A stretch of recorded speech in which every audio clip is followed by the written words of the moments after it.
Hello everyone, there's been a lot of talk about DLCs, especially as we're not getting a lot of news lately, and I kind of want to think about the future and see if anything could be done about that.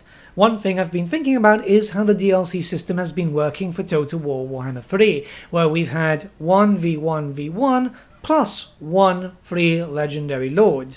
Well, that's only more recent, as originally it was Legendary Heroes. But the question still stands, should Creative Assembly go back to the old format, 1v1, plus one free Legendary Lord? These would make the DLCs a little bit smaller, cheaper too as they're all split up, and in theory maybe make them go a little bit faster. So let's talk about that today, as I do think it's something that should be considered.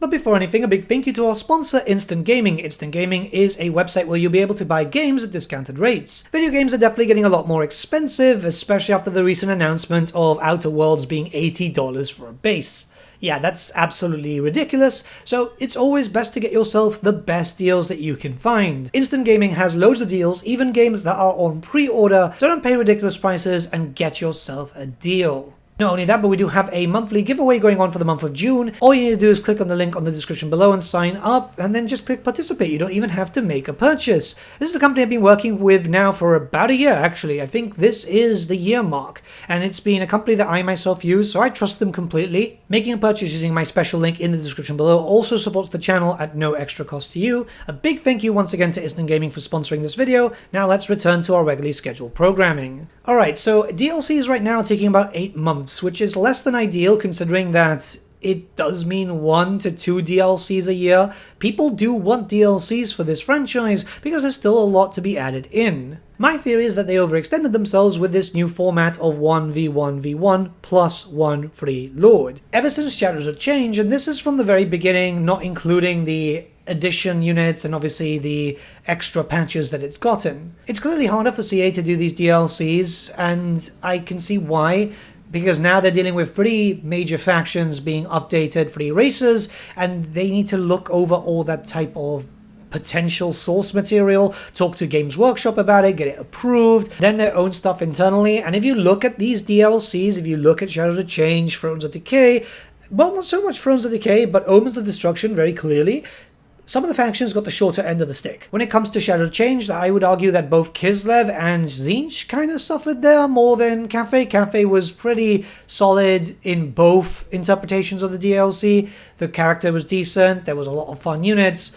Kislev definitely felt a bit empty, and it looked like they were kind of scraping the barrel for what they could find. This is likely because Games Workshop have likely not done a lot of work for Kislev in the old world as of yet. It does look like they're focusing mostly on Cafe right now. Tzeentch, I mean, still feels pretty damn empty. It's missing a Legendary Lord, and some of the units there were just not great. Who wanted Zentigors of Tzeentch, for example? Omens felt like a mishmash, especially for Gorbad. It looks like he kind of suffered the most there, whereas Golg had a pretty good campaign, some pretty good units, and it did fix up a lot of stuff for the Ogres. And when it came to Khorne, I mean, sure, some of the Khorne stuff is pretty generic, but there's only so much that you can actually do with Khorne. But the Greenskins suffered, the units were all over the place. Some of them were very, very good, but I think a lot of people were kind of expecting like the Squid Gobber, for example, instead of the Bolt Thrower.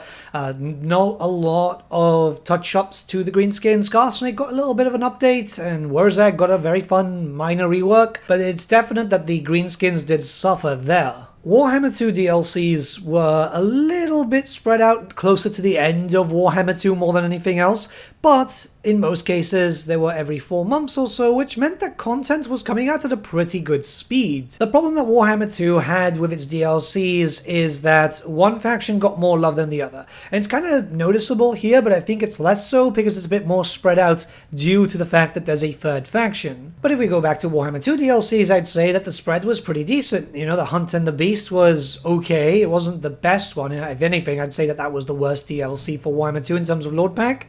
You had the Silence of the Fury, a fantastic Lord Pack. It's the only reason why the Lizardmen are playable in my books, and also a really lovely Beastmen rework. Twisted and Twilight, and so on, all of them very good examples. Yes, earlier DLCs were more focused around the Skaven, so the other faction did suffer, and it's very, very obvious there, but they eventually got that balance more or less right towards the end. People are going to be saying, well, near the end of Warhammer 2, that's what happened, you know, we started getting the delays, it was every 6 months or so, which I understand, but there's other factors into play here. It's very obvious that Creative Assembly are looking towards maybe the potential end of Warhammer 3 or keeping it alive through another studio, through Sophia. We'll talk about Sophia a little bit later on. But yes, they are turning their attentions towards another title. Very likely Total War 40k if the rumors are correct. Who knows? There's been rumors about everything. There's been Total War Star Wars and Total War Medieval 3 rumors, and everything is always popping up, right? I'm telling you, the next one is likely Medieval Ponies or whatever. Yeah, they are looking for future titles, and that means that there's less and less support for Warhammer 3, but Warhammer 3 still makes decent amount of cash. It's very obvious because you see it when the DLC is released. They shoot up to top sellers very, very quickly. It makes sense for Creative Assembly to keep this game selling as long as they have the ability to do so via possible content packs, and obviously, you know, Games Workshop being keen. Games Workshop love money, so I very much doubt that even if Total War 40k came out, they'd say no. Some people would come up with the excuse of, oh, well, you know, they'd just be competing with themselves. Warhammer fans don't care. Warhammer fans will buy whatever. Believe me, they will buy whatever. I know that sounded like a bit of a tangent, but it actually makes sense here for this video because what happened with Warhammer 2 to Warhammer 3 is the team moving on to the next title.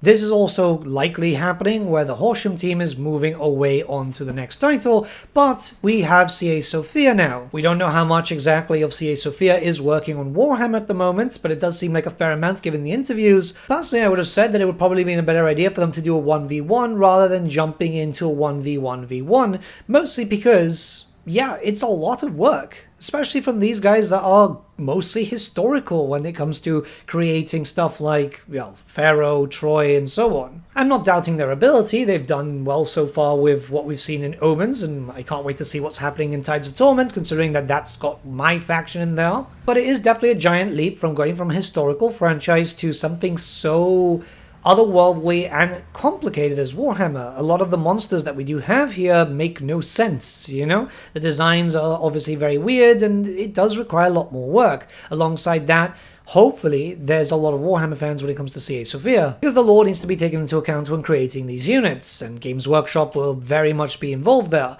But we know that they work quickly. We've seen it with Troy. We've seen it with Pharaoh too, when they jumped into dynasties. A better way to ease them in would have been a 1v1, and also it would have allowed for more content more consistently. We don't know what's happening with Tides, but it does feel like it is going to take some time before it releases. The last faction reveal is going to be at the end of this month, apparently. But we still haven't had 6.2, and a DLC will not release shortly after a patch. They normally take some time there because hotfixes need to come in and so on. But these delays are becoming more and more noticeable. These content droughts are becoming more and more noticeable, especially when you start taking into account how easily stuff changes with their roadmaps and so on, right? We've had increased patching, DLCs have been moved around, Omens of Destruction came before Tides of Torment, so that's obviously something that we needed to look at. Hell, maybe Tides of Torment is completely different to what we originally were going to see, but they changed stuff around. This is why I'm saying maybe these free 1v1v1 ones are a bit difficult to do. There's still a fair amount of content that can be done for Total War Warhammer 3 in the form of DLCs, and I do feel like spreading it out, one, increases the amount of content that they can do, considering that obviously that means that it's not just one DLC, those two DLCs would become free, for example, but in theory, the less workload for one product, you know, would eventually make work go a little bit faster. That is my assumption. I could be completely wrong there. I'm just hoping that this drought period doesn't last this long all the time. But let me know what you guys think in the comments below and let's start a bit of discussion. I do apologize that content's been all over the place lately. I've been incredibly busy trying to sort out some stuff. Some big changes are coming and unfortunately it's taking a lot of my time. I'm trying my best to keep consistent. It's very difficult when you're doing a 18-hour day and then just having a little bit of time to work on a video or try to get some sleep so you don't go insane. See ya, guys.